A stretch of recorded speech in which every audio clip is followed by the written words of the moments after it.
Hello students, welcome to SSD Educational Classes and I am your friend Kashish Mehra and today we are going to study about the difference between private company and public company.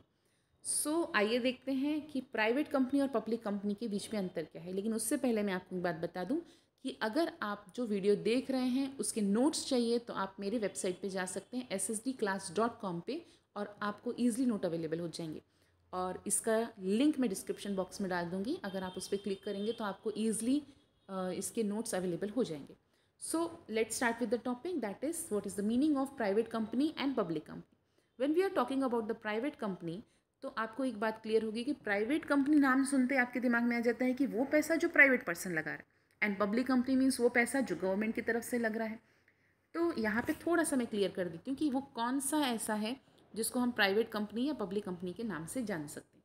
सबसे पहले यहाँ बताया गया है a private company is a company which by its article restrict the transfer of share। यहाँ पे अगर आपकी कंपनी प्राइवेट कंपनी है तो आपको वो कंपनी के शेयर्स जो है वो ट्रांसफ़र करने से मना कर देती है। ये बहुत इंपॉर्टेंट बात है कि आप प्राइवेट कंपनी में अपने प्राइवेट कंपनी के शेयर्स को ट्रांसफ़र नहीं कर सकते। Again if any and limit the number of the members, कितने मेंबर्स होने चाहिए अगर लिमिट करते हैं तो again they should have only 200 members. Private company 200 members से ज़्यादा मेंबर्स को नहीं बढ़ा सकती। अब यहाँ पे साइड में अगर आप देखेंगे तो डेफिनेशन बहुत ही अलग दी गई है, लेकिन मैं आपको थोड़ा डिटेल में एक्सप्लेन कर देती हूँ। यहाँ बताया गया है जो कंपनी प्राइवेट नहीं है वो पब्लिक है, लेकिन मैं आपको बताऊँ पब्लिक कंपनी वो होती है ऐसी कंपनी जिसमें कुछ पैसा गवर्नमेंट का लगा होता है और कुछ पैसा पब्लिक का लगा होता है। अगर मैं बोल रही हूँ पब्लिक का पैसा, it means you are purchasing the shares of government company and becoming the member of government company. आपने गवर्नमेंट कंपनी के शेयर्स को परचेज किया है। अब यहाँ पे जैसे यहाँ लिखा था कि आप शेयर को ट्रांसफ़र नहीं कर सकते, यू आर रिस्ट्रिक्टेड, लेकिन यहाँ नहीं है। आप खुद ही यहाँ पे पब्लिक को बुला रहे हैं, अपने शेयर को ट्रांसफ़र करवा रहे हैं या बेच रहे हैं। तो इन दोनों में मेन डिफरेंस यही है कि प्राइवेट कंपनी में हम ट्रांसफ़र नहीं कर सकते, वहीं पब्लिक कंपनी में हम ट्रांसफ़र कर सकते। सबसे बड़ा डिफरेंस यहाँ पे दिखता है। Let's move about the second difference between, अगर हम प्राइवेट कंपनी बात करते हैं there are minimum numbers of member should be 2 and maximum numbers of member should be 200। And when we are talking about public company minimum numbers of members should be 7 and for maximum number they could be unlimited members, they can become n numbers of members in public company। and when we are talking about the statutory company, okay, statutory meeting कब होनी चाहिए, सबसे बड़ी important बात। अब यहाँ पे एक थोड़ा सा डाउट आता है, आपको यही नहीं पता होता है कि स्टैट्यूटरी मीटिंग क्या होता है। स्टैट्यूटरी मीटिंग वो मीटिंग होती है जो कंपनी स्टार्ट होती है, कोई भी कंपनी हो सकती है वो पब्लिक या प्राइवेट, और स्टार्ट होने के अगले 6 महीने के अंदर अंदर उनको अपने सभी शेयर होल्डर या एसोसिएशन मेंबर्स की मीटिंग लेनी होती है और उन्हें बताना होता है कि हमने अभी तक 6 महीने में कंपनी स्टार्ट करने के बाद से हमने कितना काम किया। सो अगर हम प्राइवेट कंपनी की बात कर रहे हैं, it is not compulsory, you should not, you can take and you can not take, आपकी मर्जी, आप लेना चाहते हैं कि नहीं लेना चाहते। Whereas if you are working in public company you have to take a compulsory meeting of statutory meeting, आपको स्टैट्यूटरी मीटिंग कंपलसरी लेनी ही पड़ेगी। अगेन सेम पॉइंट, ट्रांसफ़र अगर आप शेयर की बात करते हैं जो हमने ऑलरेडी स्टार्टिंग में ही बता दिया, private company are not making freely transferable, मतलब अपने शेयर को ट्रांसफ़र करने से बिल्कुल रिस्ट्रिक्ट कर देती है। वहीं पे शेयर्स जो पब्लिक कंपनी के हैं they are transferring their share. अगर कैपिटल की बात करते हैं तो बिज़नेस कितने से स्टार्ट होना चाहिए। सो बिज़नेस स्टार्ट होना चाहिए मिनिमम प्राइवेट कंपनी में कम से कम आपका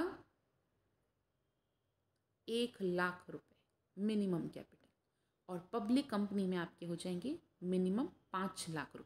सो you should remember the amount also, without that you can not start your company.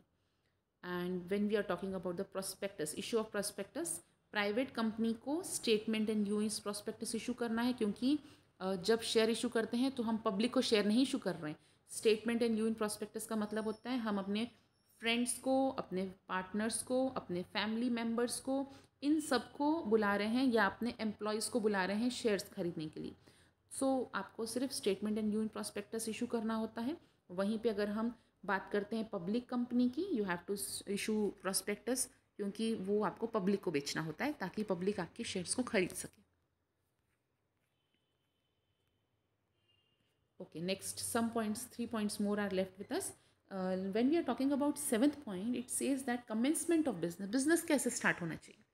A private company can start is business activity immediately, जैसे उनको इनकॉर्पोरेशन का सर्टिफिकेट, मतलब बिजनेस स्टार्ट करने का सर्टिफिकेट मिल गया, तुरंत ही वो अपने बिजनेस को स्टार्ट कर सकती, बिजनेस एक्टिविटी स्टार्ट कर सकती।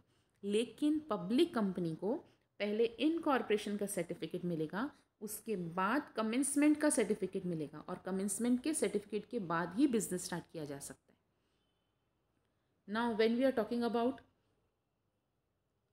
numbers of director, 2 numbers of director should be there in private company and 3 numbers of director should be there in public company.